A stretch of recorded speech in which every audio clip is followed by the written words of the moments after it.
आज हम पढ़ने वाले हैं न्यूटन्स लॉ ऑफ मोशन का free body diagram. Free body diagram पढ़ेंगे और अपरेंट वेट पढ़ेंगे और भी एक दो चीजें पढ़ेंगे, बट यहाँ पर भी मैंने फ्री बॉडी डायग्राम ही डाल रखा है। तो आज यहाँ पर देखिए क्या पढ़ते हैं। फ्री बॉडी डायग्राम पढ़ेंगे, अपरेंट वेट पढ़ेंगे और स्ट्रिंग्स के बारे में कुछ पढ़ेंगे।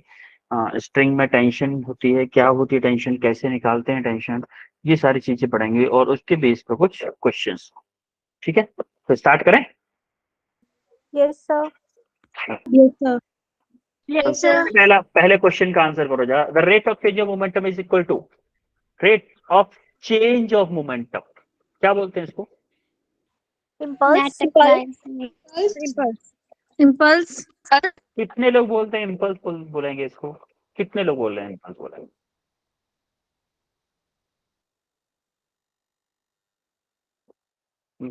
आठ लोग बोल रहे, 9 लोग। सर कितने लोग बोल रहे हैं कि इसको फोर्स बोलेंगे? Force, rate of change of momentum force.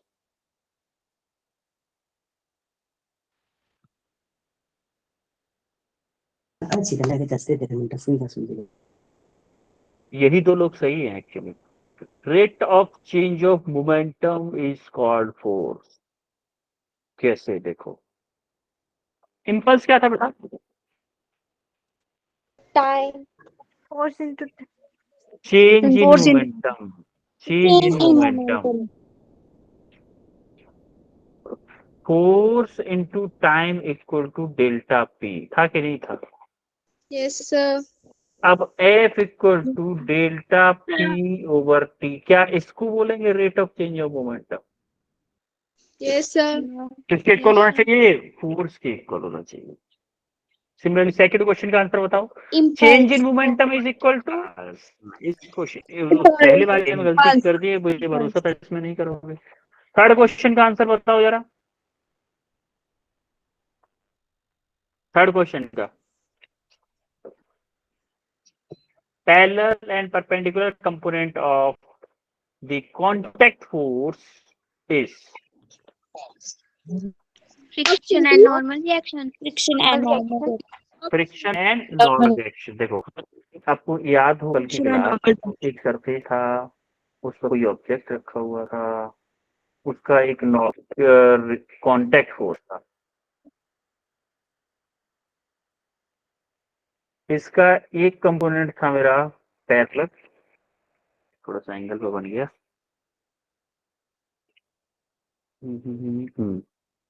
ये था मेरा पैरेलल टू द सरफेस,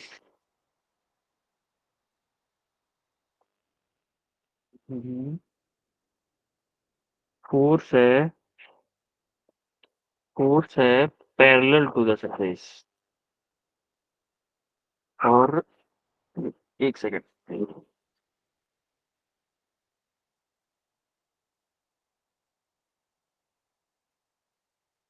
ये है आपका परपेंडिकुलर टू द सरफेस। इसको क्या बोलते थे पैरेलल टू द सरफेस को? क्या बोलते थे बेटा? Friction force. कल की क्लास में करवाया था ये मैं। और इसको क्या बोलते थे? Normal reaction. Normal reaction. अब जरा ध्यान से देखना, आगे बढ़ते हैं। तो ऑप्शन कौन सा करेक्ट होगा? ये ऑप्शन। One. तो जरा अब हम देखेंगे फ्री बॉडी डायग्राम। अच्छा, फ्री बॉडी डायग्राम किसको बोलते हैं? कोई बताएगा अपना आइडिया? कोई बच्चा सोच रहा होगा कि सर हम अपनी बॉडी को फ्री करके जो डायग्राम बनाए उसी को फ्री बॉडी डायग्राम बोलेंगे, ऐसा है क्या? ऐसी डेफिनेशन लग रही किसी को? ऐसे लग रही तो ये भी बता सकते हो, कोई टेंशन वाली बात नहीं है, जस्ट चिल। ऐसी कोई डर की बात नहीं है कि क्या हो जाएगा मैं ऐसी डेफिनेशन बता दूंगा। तो आपके सामने डेफिनेशन है एक्चुअली में, चीटिंग करके समझ के बोल दो आसान भाषा में, तब भी मैं समझ जाऊंगा कि हाँ भाई टैलेंटेड बच्चे हैं मेरे। चीटिंग करके तो बता दो। सर बिना मतलब जो मतलब फोर्स के बिना जो डायग्राम बनाए है। फोर्स के बिना जो डायग्राम्स बनते हैं, चलो कोशिश तो अच्छी जो थी। एक्सटर्नल फोर्स के हेल्प से बनते हैं, कर रही होंगी उसके ऊपर। हाँ सुमन कुमारी कुछ वर्ड्स तक पहुंची। हाँ अंशु आप कुछ बताना चाह रहे थे अंशु? एक्सटर्नल फोर्सेस एक्ट कर रही होंगी उस बॉडी पर, उसका टाइप। यस देखो, diagrammatic representation of a body which isolated from the surrounding, यानी कि सराउंडिंग से अलग करके किसी बॉडी पे ओनली एक्सटर्नल फोर्स को शो कराना ही, जिस डायग्राम में ओनली एक्सटर्नल फोर्स को शो कराएं उसी को हम क्या बोलेंगे? Free body diagram. जैसे मैं अगर आपसे बोलूं कि मेरा 1 kg का ब्लॉक रखा हुआ है टेबल पर, फॉर एग्जाम्पल ले रहा हूं, यहाँ पर ले लेते हैं, ये कोई 1 kg का ब्लॉक रखा हुआ है टेबल पर, इसका फ्री बॉडी डायग्राम क्या होगा भाई? इस ब्लॉक के ऊपर ब्लॉक के द्वारा कौन कौन से फोर्स लगाए जा रहे हैं जरा देखो। क्या ब्लॉक का वेट लग रहा होगा नीचे की तरफ? Yes sir. क्या ये टेबल भी इसके ऊपर एक नॉर्मल रिएक्शन ऊपर की तरफ लगा रही होगी? Yes sir. Yes sir. तो देखो इसका जो फ्री बॉडी डायग्राम ये हो गया। क्या इस ब्लॉक को मैंने सराउंडिंग से अलग कर लिया? इस सरफेस से अलग कर लिया कि नहीं कर लिया है? है ना? तो सराउंडिंग से अलग करके आइसोलेट कर दो या फिर अलग कर दो, कोई एक ही बात है, अलग करके ओनली एक्सटर्नल फोर्सेस को शो कराना जिस डायग्राम में प्रोसेस किया जाता है उसी को हम फ्री बॉडी डायग्राम। हम इसके स्टेप्स में जैसे क्वेश्चन करेंगे तो ज्यादा अच्छा समझ में आएगा कि सबसे पहले आइसोलेट द बॉडी, दूसरा mention all forces acting on it, then choose the axis and resolve the forces. ये हम आगे पढ़ेंगे, उस जगह जरूरत पड़ेगी कि हम एक्सिस चूज करेंगे, फिर उसको रिजॉल्व करेंगे, इक्विलिब्रियम कंडीशन आएगी, कॉन्करेंट फोर्सेस आएगा, ये सारी चीजें आज ही पढ़ेंगे हम। तो अब देखते हैं एक एग्जांपल, छोटू सा एग्जांपल देखते हैं जरा। इस बी ब्लॉक का हम फ्री बॉडी डायग्राम बनाना चाहते, बी ब्लॉक का। अच्छा बी ब्लॉक का क्या, मान लो इसका वेट है कैपिटल एम, तो कैपिटल एम डाउनवर्ड लगेगा, कैपिटल एम जी लगेगा कि नहीं? Yes sir. क्या इसका वेट, इसका मान लो कोई एक फोर्स लग रहा है नीचे की तरफ, मान लो normal reaction N B A, या चलो N B A B B A मत छोड़ दो, मैं इसको वेट के टर्म में ही ले लेता हूं। चलो माना कि ये एम ए जी लग रहा है और ये एम बी जी है, तो क्या इसका इसका नॉर्मल रिएक्शन भी ऊपर की तरफ लगेगा एक? क्या इस ब्लॉक से यस। नॉर्मल रिएक्शन भी लगेगा नीचे से ऊपर की तरफ? भाई ये सरफेस पे जिस पे टिका हुआ है ऊपर की नॉर्मल रिएक्शन भी तो लगेगा, यस और नो? Yes sir. तो देखो एक्चुअल में हम बनाते कैसे हैं कि इस ब्लॉक को ऐसे दिखा दिया एक पॉइंट, तो ये हॉरिजॉन्टल फोर्स था, उसको हॉरिजॉन्टली दिखा दिया, वेट जो कैपिटल एम जी लग रहा था वो एम जी नीचे, एन बी ए क्या है? Normal reaction on B due to block A. इस ब्लॉक का जो वेट लग रहा था उसको हमने एन बी ए बोल दिया। एक्चुअली में एन बी ए किससे इक्वल होगा? एम जी के, एम ए जी के। और यहां से एक नॉर्मल रिएक्शन जो लग रहा था, यहां से एक नॉर्मल रिएक्शन लग रहा था, नीचे वाले सरफेस से, यस सर। नीचे वाले सरफेस से नॉर्मल रिएक्शन लग रहा था, वो ऊपर की तरफ। भाई जिस डायरेक्शन में लग रहा है उसी डायरेक्शन में दिखा दो, वो ज्यादा बेहतर है। मैं अगर यहाँ से ऐसे करके दिखाता तो वो ज्यादा फील नहीं देता, तो हमने डायरेक्ट ऊपर ऊपर दिखा दिया कि भाई ये नॉर्मल रिएक्शन भी लग रहा था एक इस वाले सरफेस से ऊपर की तरफ, तो यहाँ पे हमने एन से दिखा दिया। वो आ रही बात समझ में? Yes sir.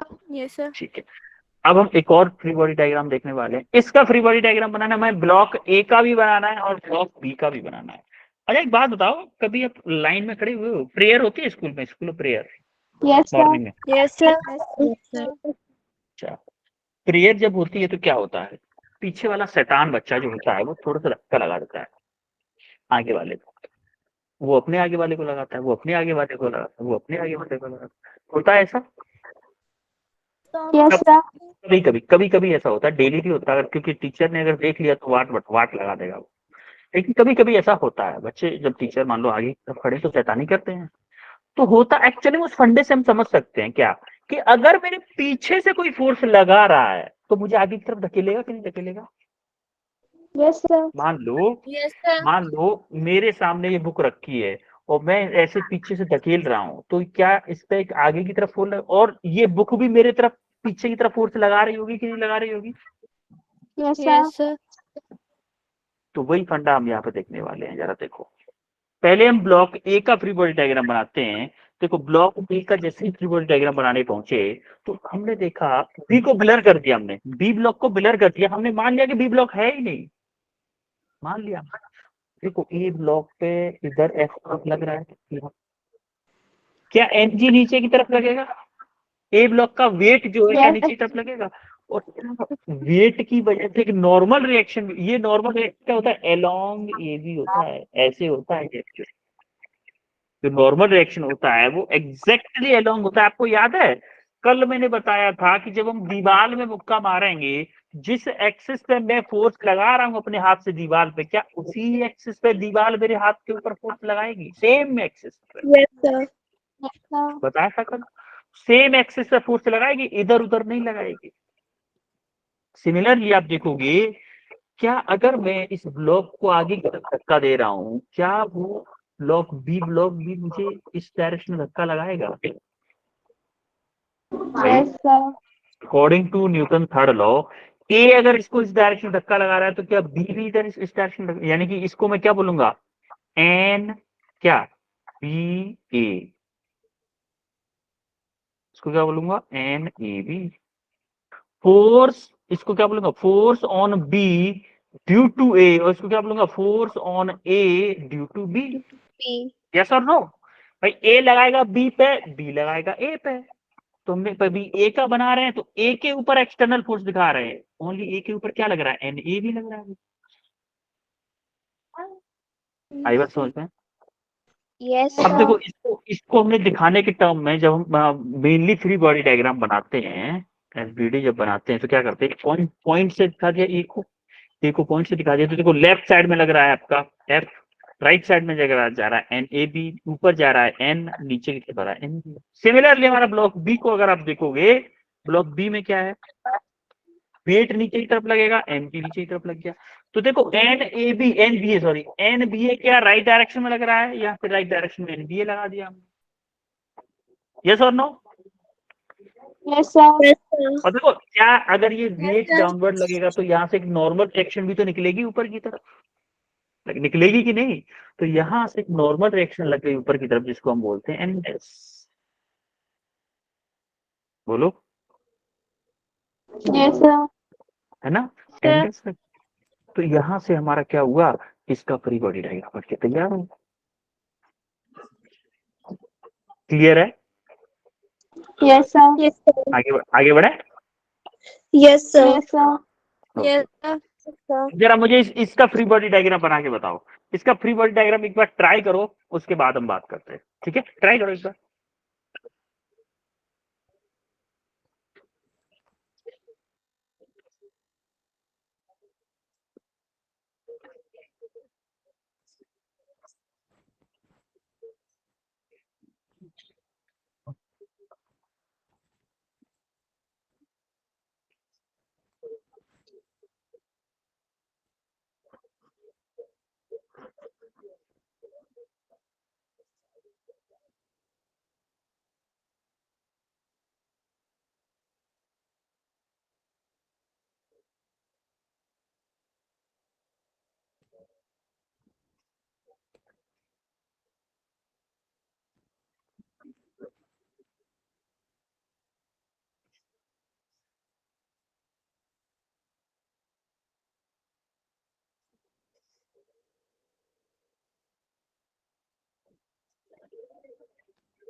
हुआ क्वेश्चन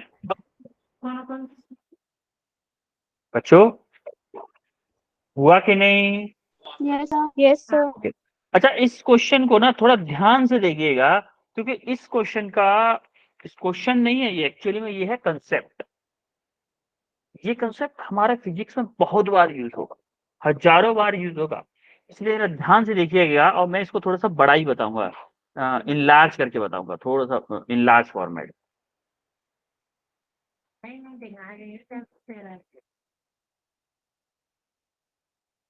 ठीक है, जरा देखो, मान लो कि ये आपका सरफेस है जिस पे ब्लॉक रखा हुआ है, ठीक है, और ये आपका हॉरिजॉन्टल सरफेस है, ये एंगल है आपका थीटा, यहाँ पे ब्लॉक रखा हुआ है, yes sir. Yes sir.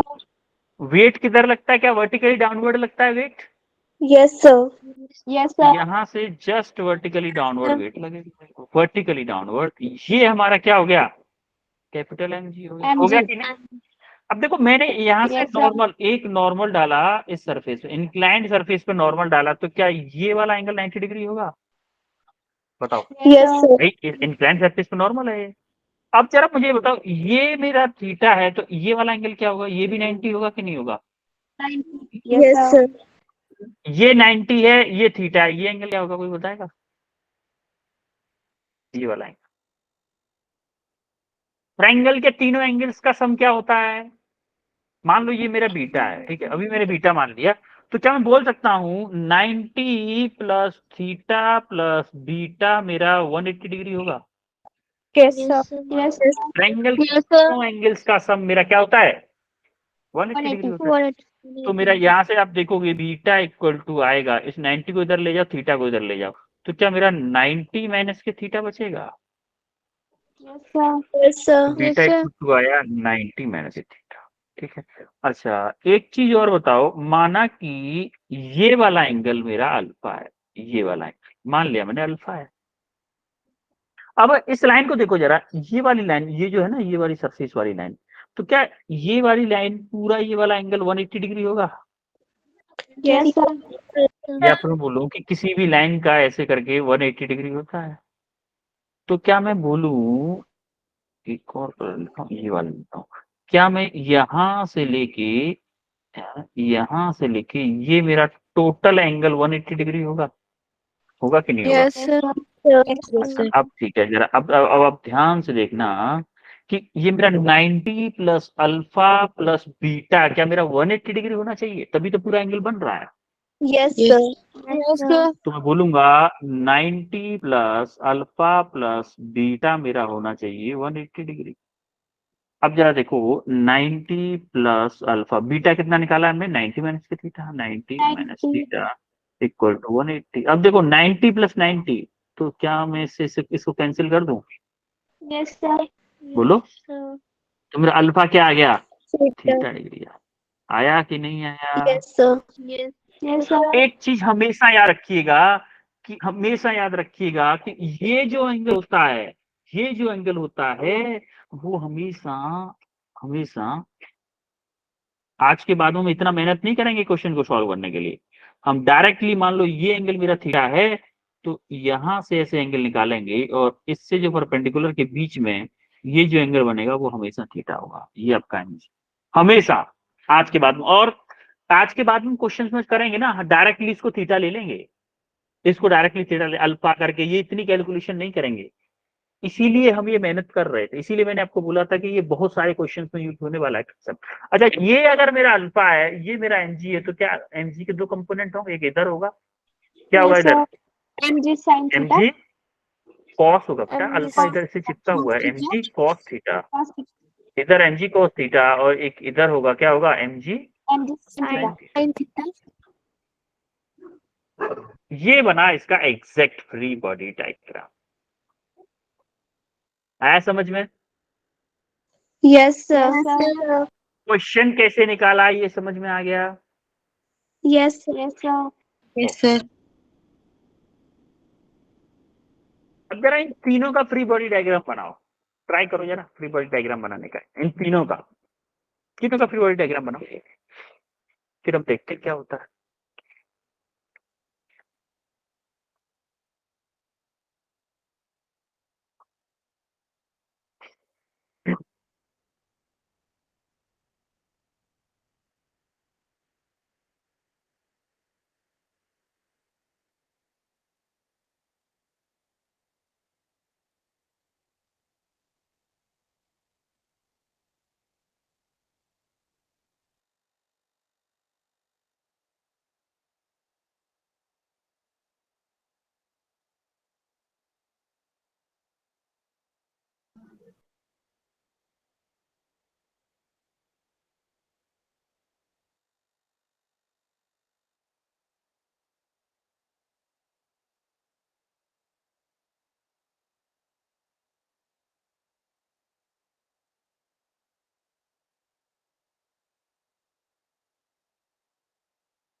Draw हुआ बच्चों?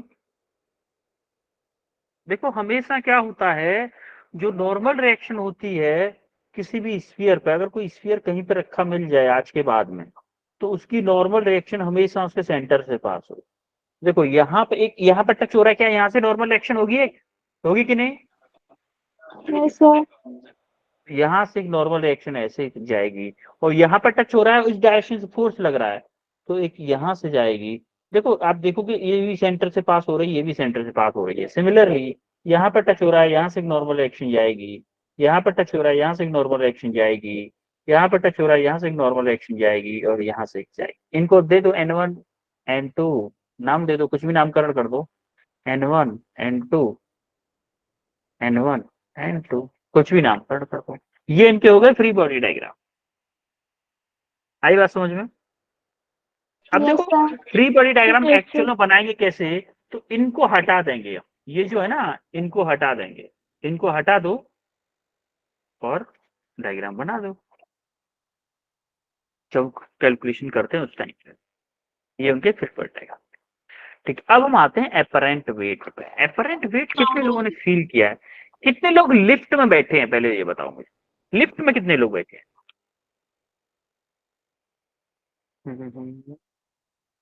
ओनली 2 लोग बैठे हैं? कितने लोगों में से ओनली 2 लोग बैठे हैं क्या? अच्छा 6 लोग बैठे हैं, 8 लोग बैठे हैं।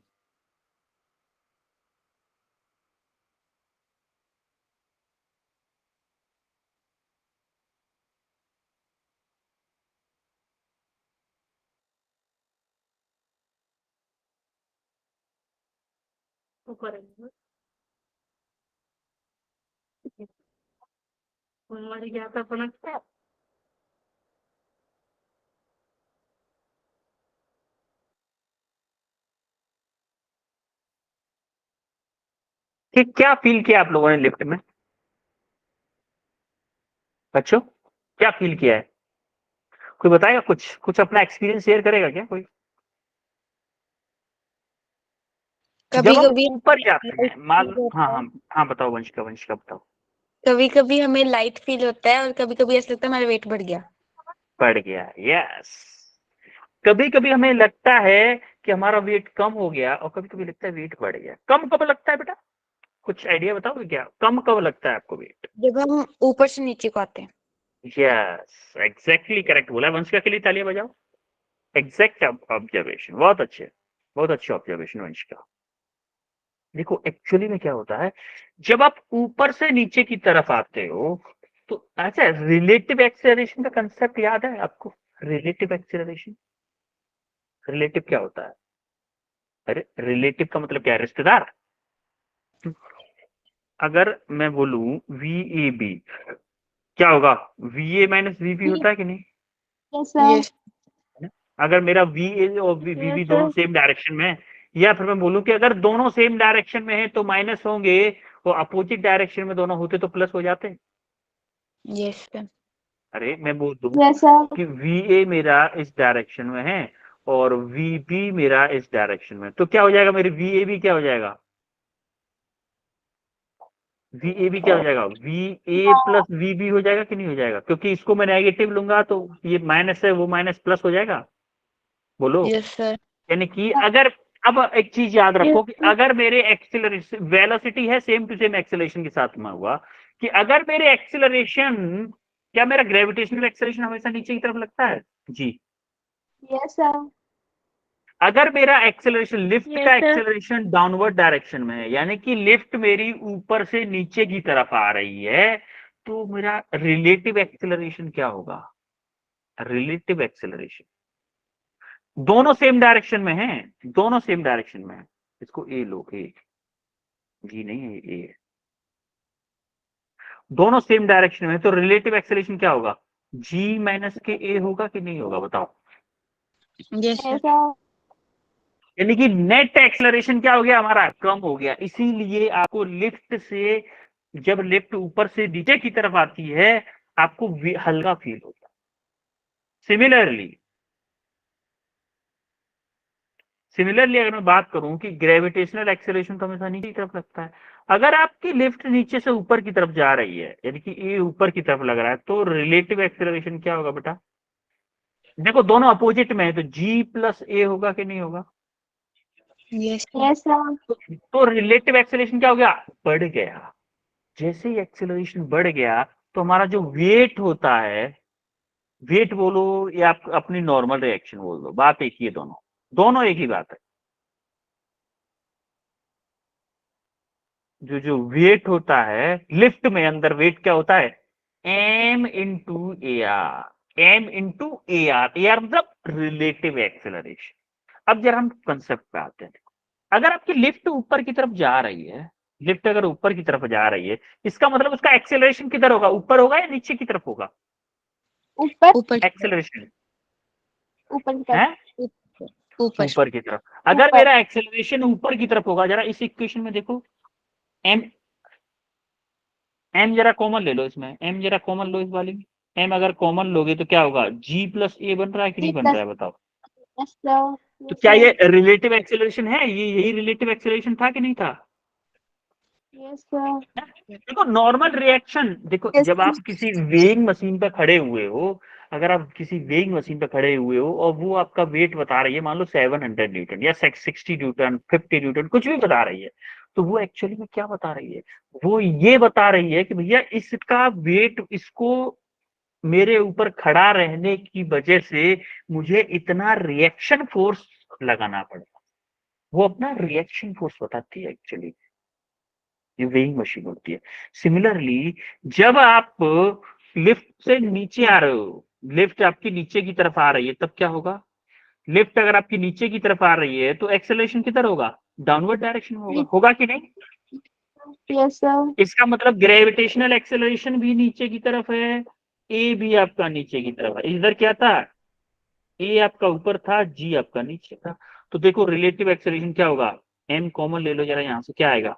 जी माइनस के ए होगा कि नहीं होगा? देखो यस आपका सर। जी भी उसी डायरेक्शन में, ए उसी यस डायरेक्शन, क्या हमने रिलेटिव एक्सेलरेशन यही निकाला था?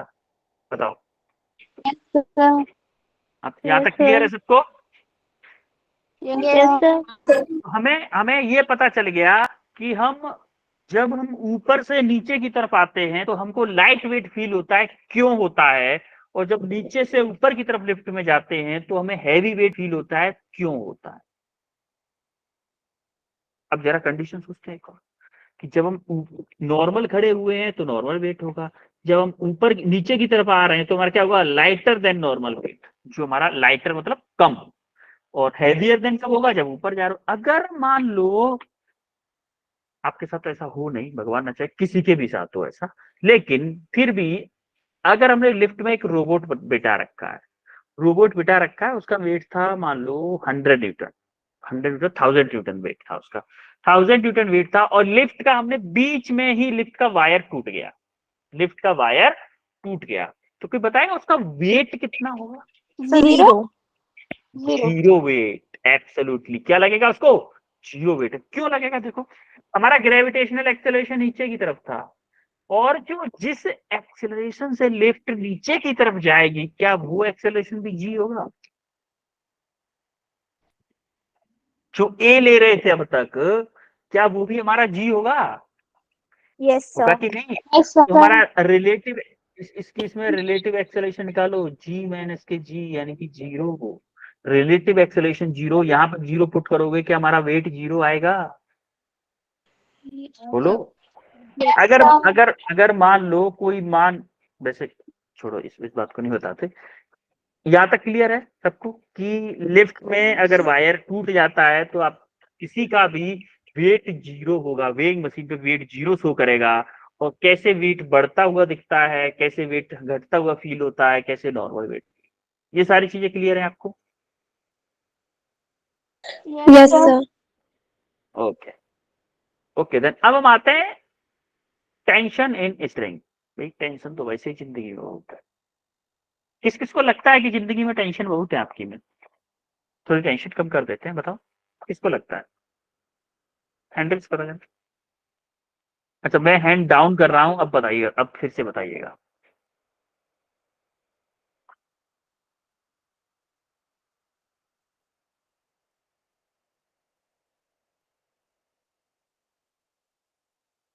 5 लोगों को लगता है कि उनकी लाइफ में बहुत टेंशन। आपने कभी उसकी टेंशन देखी जो किसी सिग्नल पर भीख मांग रहा होता है? जैसे नहीं सुनी ना? तो आप पता है कितने लोगों से अच्छे हो, आपको फ्री ऑफ कोचिंग मिल रही है, एटलीस्ट आपको पेरेंट्स मिले हैं क्योंकि आपको अच्छे से खाना खिला रहे हैं, स्कूल भेज रहे हैं, काफी सारी चीजें कर रहे हैं, फिर भी आप बोल रहे हो टेंशन। ये टेंशन कुछ भी नहीं है, सिर्फ आप पढ़ाई के लिए बोल रहे हो कि भाई मुझे पढ़ाई की बड़ी टेंशन, इसको टेंशन नहीं बोलते, इसको टेंशन नहीं बोलते, ये कोई टेंशन नहीं है। देखो जब भी आपको डिमोटिवेट हो ना, डिमोटिवेट, तो आप उन लोगों के बारे में सोचो जो आपसे बेकार है। आपसे बेकार इन द सेंस कि जो आपको गॉड ने दिया है, एटलीस्ट उसके बारे में सोचो कि भाई मुझे तो बहुत कुछ मिला है, हो सकता है किसी के पास बड़ा घर हो, छोटा घर हो, इट डजंट मैटर, लेकिन जो भी है उसके बारे में सोचो। लेकिन जब आपको लग रहा है ना कि नहीं मुझे कुछ करना है जिंदगी में, तो अपने से ऊपर वालों को देखो, हमेशा मोटिवेशन मिलेगा, हमेशा मोटिवेशन नहीं मिलेगा, कभी डिमोटिवेट हो ही नहीं सकते आप, कभी भी। तो जो अभी बोल रहे हैं ना कि मेरे को बहुत टेंशन, जैसे विशाल और कशिश, अभी दोनों के हाथ हैंड रेस हैं, ऊपर हैं, अभी भी इनको लग रहा है कि हाँ टेंशन बहुत है जिंदगी में। तो आप अब हमेशा उन लोगों के बारे में सोचो कि जिनको फ्री कोचिंग भी नहीं मिली है, जिनके पास मोबाइल फोन ही नहीं है पढ़ने के लिए, गॉड ने आपको पढ़ने का मौका दिया है, डॉक्टर बनने का मौका दिया है, कुछ कर दिखाने का मौका दिया है, तो आप ये कभी मत बोलो कि टेंशन है जिंदगी में, जिंदगी बेकार चल रही। भाई जिंदगी बहुत अच्छी चल रही, बस आपको मेहनत कर। बोलेंगे सर टेंशन पढ़ाने वाले थे, किस टेंशन की बात करने लग गए? ज्यादा सीरियस तो नहीं हो गए सब लोग? No no sir. No no sir. मैं सिर्फ देखो बेटा, मैं सिर्फ आपको पॉजिटिव पॉइंट ऑफ व्यू से बात कर रहा हूँ, नेगेटिव से नहीं कर रहा हूँ, नेगेटिव पॉइंट ऑफ व्यू से नहीं लेना है इसको, positive point of view. Motivate हो, मेरा कहने का मतलब है कभी भी डिमोटिवेट मत हो। मान लो कोई भी चीज आपके पास नहीं है, इट डजंट मैटर, आप मेहनत करके उसको पा सकते हो, लेकिन उसके लिए एक ही चांस है, एक ही चॉइस है, मेहनत करो, मेहनत करो। तो अभी मेहनत तो कर ही रहे हैं सब लोग, अगर क्लास में आए हैं तो मेहनत तो कर ही रहे हैं, ठीक है। अब क्या देखते हैं टेंशन इन द स्ट्रिंग क्या होता है, स्ट्रिंग में टेंशन क्या होती है, स्ट्रिंग को क्या टेंशन है? आपके साथ कभी ऐसा हुआ है कि पड़ोसी ने बोला हो कि भाई एक काम कर भाई, बबलू चिंटू मिंटू, ऐसा करो मेरी गाड़ी में धक्का लगाओ, ये रस्सी इसके हाथ में है, इसको ये पकड़ा हुआ है, थोड़ी सी बीच में से टूटी हुई दिख रही है, इसको जोड़ देते हैं, ये इस बंदे के हाथ में, यहाँ पे इसके हाथ है, ठीक है, ये इस बंदे के हाथ में। तो इन इन दोनों, तो आपने देखा होगा कि कभी कभी आप धक्का लगाते हो, कभी कभी धक्का लगाने की एक्टिंग करते हो, ताकत नहीं लगाते हो, जैसे ऐसे करके लगाओ, आगे आगे नहीं जा रही अंकल, लेकिन धक्का लगाते नहीं हो, सिर्फ एक्टिंग करते हो। कितने लोगों ने किया है ऐसा कभी? मैंने तो बहुत किया है, मैं अपनी में बताऊं तो, धक्का नहीं लगा रहे हैं लेकिन धक्का लगाने की एक्टिंग कर रहे हैं, क्योंकि वो अंकल इतने अच्छे है ही नहीं कि अपनी गाड़ी में धक्का लगाए। तो देखो इन दोनों को देखो जरा, इन दोनों को देख के मैं दोनों को नाम दे देता हूँ 1 और 2, ठीक है, इसको बोल देता हूँ 1, इसको बोल देता हूँ 2। इनमें ये बताओ कौन एक्चुअल में खींच रहा है और कौन खींचने की एक्टिंग कर रहा है, दोनों को देख के। टू एक्चुअल में नंबर खींच 1 रहा है, वन एक्टिंग कर रहा है। एक्चुअल में खींच रहा है और 1 जो है ना खींचने की एक्टिंग कर रहा एक्टिंग कर रहा है। इसका मतलब क्यों, कैसे बता सकते हैं कि देखो 1 की जो रस्सी है ना उसके बीच में झोल है, और जब रस्सी को खींचते हैं ना उसमें कभी भी झोल नहीं आ सकता। मैं आपको लाइव एग्जांपल दिखाता हूँ, लाइव। आज मेरी चार्जर केबल शायद खराब ही हो जाएगी, ये दिख रही केबल, दिख रही है चार्जिंग केबल, दिख रही है कि नहीं? है। यस अब देखो मैं जब दोनों हाथों से खींच रहा हूं तो देखो बीच में कहीं पे भी तना वो नहीं है, झोल नहीं है। अगर मैं खींचने की एक्टिंग कर रहा हूँ, इसे खींच रहा हूँ, नहीं खींच रही है बेटा, ये क्या मैं एक्टिंग कर रहा हूँ खींचने की? Yes Yes, sir. sir. खींच नहीं रहा हूँ, Sir. क्योंकि आप इसके बीच में sir. पड़ी हुई झोल को देख के बता सकते हो कि सर खींच नहीं रहे हैं, सिर्फ खींचने की एक्टिंग कर रहे हैं। इसका मतलब जो टेंशन होती है, अच्छा एक बात दो, इस हाथ से मैं ऐसे ही पकड़ा रहा हूँ ओनली, मान लो क्या टेंशन दोनों साइड से होगी? मैं दोनों हाथों से खींच रहा हूँ तभी टाइट हो सकती है ये। Yes sir. Yes, sir. भाई ऐसा नहीं हो सकता कि Yes, एक sir. साइड से हो, इसीलिए हम बताएंगे कि टेंशन हमेशा दोनों एंड्स पे होती है। तो देखो ये अगर बंदा मान लो 100 न्यूटन से खींचेगा ना, 100 न्यूटन से खींचेगा, तो इस साइड से भी 100 न्यूटन फोर्स इस ब्लॉक के ऊपर लग रहा होगा ऐसे करके। यस और no? Yes, sir. Yes sir. Yes, sir. यानी कि और देखो ऐसा पॉसिबल, और देखो टेंशन हमेशा स्ट्रिंग पे हमेशा पुलिंग फोर्स ही पॉसिबल है। Pulling force always act away from the tied. देखो हमेशा अगर मान लो कि इन दो पॉइंट्स के बीच में स्ट्रिंग लगी है, तो यहां से जो टेंशन होगी वो ऐसे होगी, और इस पॉइंट से जो टेंशन होगी वो ऐसे होगी, हमेशा दोनों से अवे होगी, दूर भागती हुई होगी दोनों पॉइंट से। इसको बोलूं ए पॉइंट, इसको बोलूं बी पॉइंट।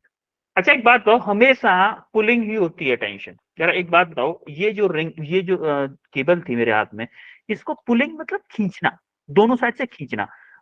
तो मैं खींचने के लिए यूज कर सकता हूँ, पुशिंग के लिए यूज कर सकता हूँ क्या? देखो जैसे ही मैं पुश कर रहा हूँ क्या बीच में से मुड़ रही है, ये मुड़ रही है कि नहीं? Yes, दिख रही sir. मुड़ती हुई? Yes, sir. मतलब पुलिंग कर रहा हूँ तो पुलिंग में काम आ रही है, लेकिन पुशिंग में काम नहीं आ रही है, पुशिंग में काम नहीं आ रही है। इसीलिए हमेशा हम बोलेंगे कि स्ट्रिंग में हमेशा पुलिंग फोर्स लग सकता है। कौन सा फोर्स नहीं लग सकता? पुशिंग फोर्स नहीं लग सकता। पुशिंग फोर्स किसमें लग सकता है? हम आगे जाके पढ़ेंगे रॉड्स वगैरह। जैसे ये रॉड है, रॉड को मैं ऐसे भी खींच सकता हूँ और ऐसे भी दबा भी सकता हूँ, ऐसे दबा भी सकता हूँ, ऐसे भी फोर्स लगा सकता हूँ और ऐसे भी लगा सकता हूँ। यस और no? Yes, sir. Yes, sir. Yes, बोलो। sir. तो Yes, आपको sir. ये स्ट्रिंग का कंसेप्ट क्लियर हुआ? Yes, sir. स्ट्रिंग का कंसेप्ट थोड़ा सा क्लियर हुआ? Yes, yes, sir. ओके, अब जरा क्वेश्चन देखते हैं।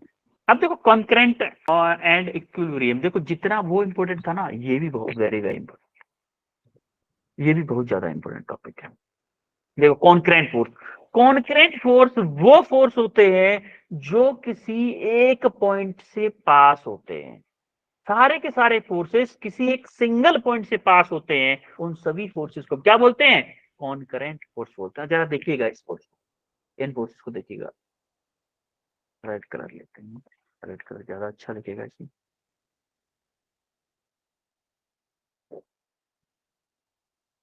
क्या ये तीनों फोर्स इस पॉइंट से पास हो रहे हैं? मान लो इस पॉइंट को बोल देता हूँ मैं पी, पी पॉइंट से पास हो रहे हैं कि नहीं हो रहे हैं? अगर मान लो यहाँ पे और भी फोर्स हो सकते थे, मान लो ये फोर्स है, मान लो ये फोर्स है, या मान लो ये फोर्स है, क्या ये सभी के सभी फोर्स पी पॉइंट से पास हो रहे हैं कि नहीं हो रहे हैं? Yes, sir. Yes, sir. Yes, sir. तो इन सभी फोर्सेस को मैं बोलूंगा कॉन्करेंट फोर्स। क्या बोलूंगा? कॉन्करेंट। Confident. Concurrent. ठीक है। अब एक इन कॉन्करेंट फोर्सेस के लिए कंडीशन होती है इक्विलिब्रियम। क्या होती है भाई इक्विलिब्रियम? कॉन्करेंट फोर्स इक्विलिब्रियम में तभी होंगे जब net force on the system zero हो जाए। Net force on the system मतलब तीनों का वेक्टर सम क्या हो जाए? इक्वल टू जीरो हो जाए, या फिर मैं बोलूं sigma F net in vector sum equal to zero. तीनों का, ये 3 4 10 20 50 जितने भी फोर्स लग रहे हैं कॉन्करेंट फोर्सेस, सबका सम करूं और वो जीरो आ जाए, तो मैं मानूंगा, तो मैं बोलूंगा कि मेरा जो सिस्टम है जिसपे फोर्स लग रहे हैं वो मेरा इक्विलिब्रियम में है। अच्छा हर क्वेश्चन के लिए कैसे करेंगे भाई? ये तो पॉसिबल नहीं हो पाएगा, हर क्वेश्चन में वेक्टर फॉर्म में लिखो, वेक्टर फॉर्म में ही करना पड़ेगा। तो उसके लिए हम एक और जुगाड़ लगाते हैं। इन जनरल हम क्या करते हैं, इन जनरल में ये वाली कंडीशन ज्यादा इंपॉर्टेंट है। जनरली ये वाली कंडीशन यूज करेंगे कि हम देखेंगे कि एक्स डायरेक्शन में फोर्स जीरो कर लेंगे, वाई डायरेक्शन में कर लेंगे और जेड डायरेक्शन में कर लेंगे, तीनों डायरेक्शन में अलग अलग फोर्स जीरो कर लेंगे, तब भी हम बोल सकते हैं कि हमारा सिस्टम एक स्टेबल या फिर इक्विलिब्रियम है। तीनों डायरेक्शन में, एक्स डायरेक्शन में फोर्स जीरो कर लिए, वाई डायरेक्शन में फोर्स जीरो कर लिए, जेड डायरेक्शन में फोर्स जीरो कर लिए, तो मैं बोल सकता हूं कि मेरा सिस्टम एक इक्विलिब्रियम कंडीशन में है। बोलो क्लियर हुआ? Yes, sir. Yes sir. Okay, अब जरा हम करते हैं क्वेश्चन। Yes sir. ये क्वेश्चन है, जरा इस क्वेश्चन को पहले मैं एक बार मैं करवा देता हूँ। एक क्वेश्चन मैं करवाता हूँ, उसके बाद आप करिएगा। क्या मैं इसका फ्री बॉडी डायग्राम बनाऊं? हमें पूछा गया है mass connected by a string and suspended from a rigid support, then tension in the string when force F is applied. यानी कि टी वन और टी टू की वैल्यू पूछा। देखो, पहले हम क्या करें, M2 का फ्री बॉडी डायग्राम बनाते हैं। इसका फ्री बॉडी डायग्राम बनाओ। ये मेरा M2 है, इस पे मेरा F फोर्स लग रहा है नीचे की तरफ, और T1 लग रहा है मेरा ऊपर की तरफ। अब देखो, F ऊपर लग रहा है तो क्या M2 का वेट भी लगेगा नीचे की तरफ, M2G Yes, लगेगा कि नहीं? अब यहाँ पे आप देखोगे सिग्मा एफ एक्स मेरा yes, जीरो, क्योंकि एफ एक्स में कोई फोर्स है ही नहीं। एक्स डायरेक्शन में कोई फोर्स है नहीं, है ना? yes, कोई भी एक्स डायरेक्शन फोर्स नहीं है। सिग्मा एफ जेड भी नहीं है, तो ये दोनों ऑलरेडी जीरो। तो मुझे क्या जीरो करना है, एफ वाई जीरो अगर मेरा हो जाए, तो क्या मैं बोल सकता हूँ कि मेरा ब्लॉक बी इक्विलिब्रियम में है? बोल सकता हूँ कि yes, नहीं? sir. तो सिग्मा एफ वाई में जीरो कर देता हूँ। Sigma F Y equal to zero.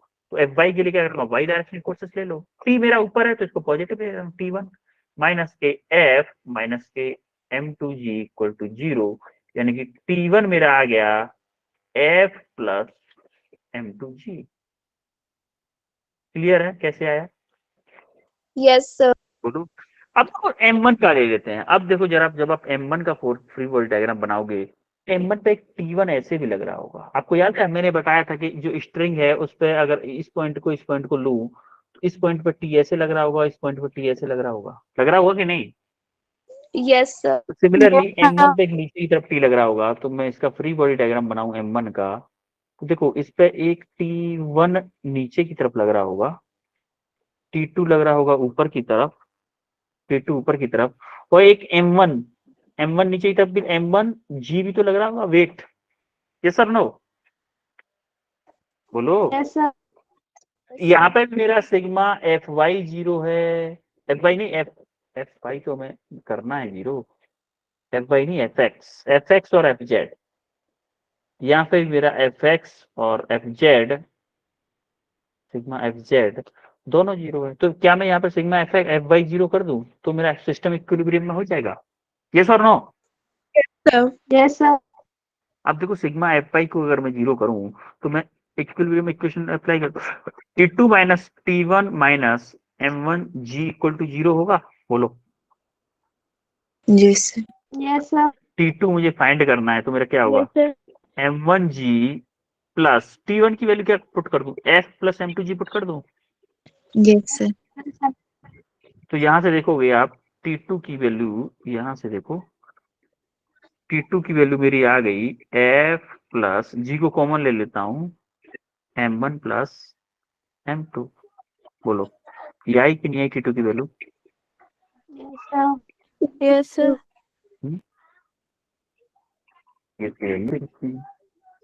Clear है बेटा? M1 M2 की वैल्यू कैसे, T1 T2 की वैल्यू कैसे आई? Yes, sir. Yes, sir.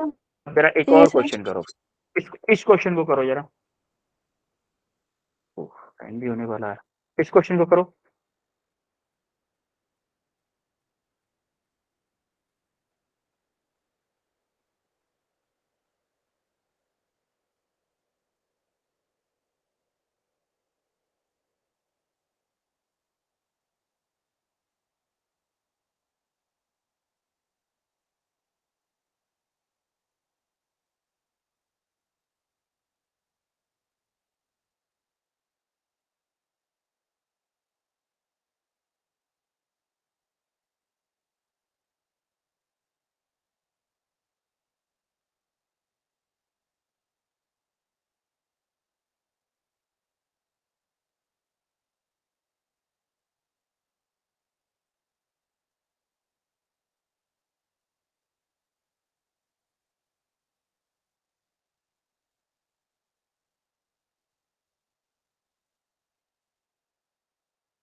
T1 की वैल्यू निकालनी है इसमें, ओनली T1 की वैल्यू निकालनी है।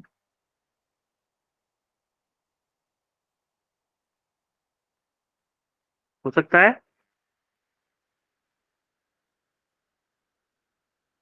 हो रहा है किसी का।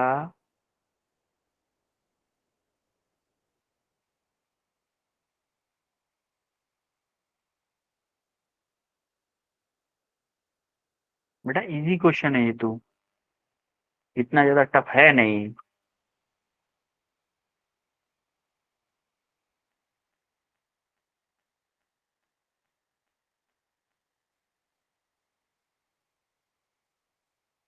दो बच्चों का आंसर आया।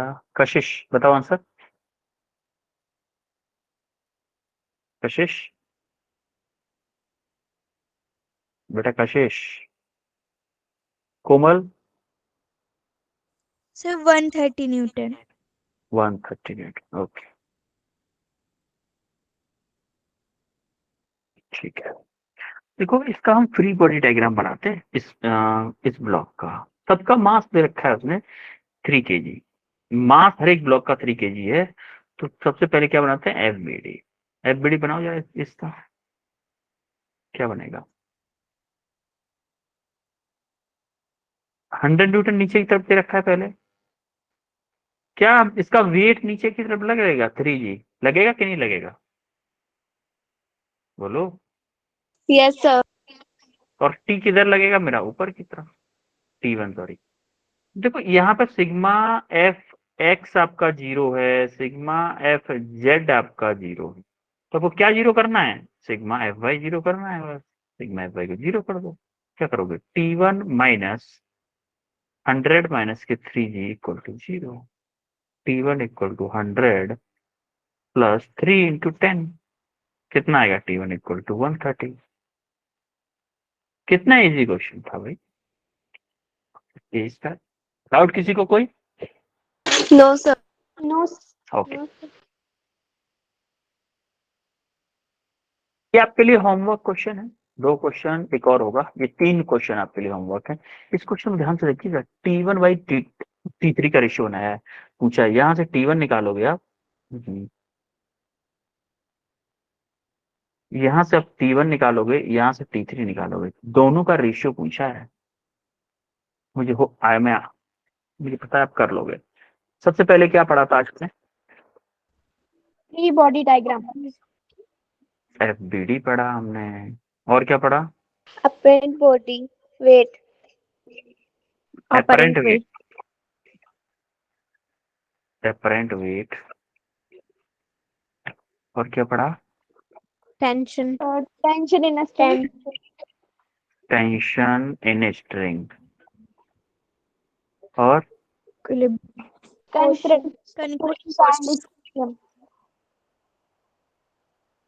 हमने क्वेश्चन किए। इसमें किसी को कोई दिक्कत है, नो सर। ऑल क्लियर है आज की क्लास में सब कुछ। Yes sir. Yes sir. Feel आया, यस सर। देखो फिजिक्स में फील नहीं आया तो मजा नहीं आया, सिंपल सी बात है।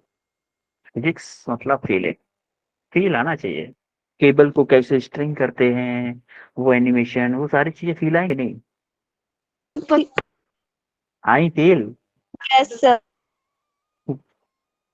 ठीक है चलो फिर मिलते हैं आई थिंक फ्राइडे को, है ना। Yes sir. Yes sir. Yes sir. Okay then बच्चों, मिलते हैं फ्राइडे को, और रिवाइज करके आइएगा। हम क्वेश्चन करेंगे फ्राइडे को, डिफरेंट डिफरेंट तरीके देखेंगे क्वेश्चंस और कुछ क्वेश्चंस भी करेंगे, ठीक है। Yes sir. Okay then, thank you sir. You welcome, bye everyone, bye. Bye sir. Thank you sir. You Thanks, welcome, sir. You welcome, very good night, bye.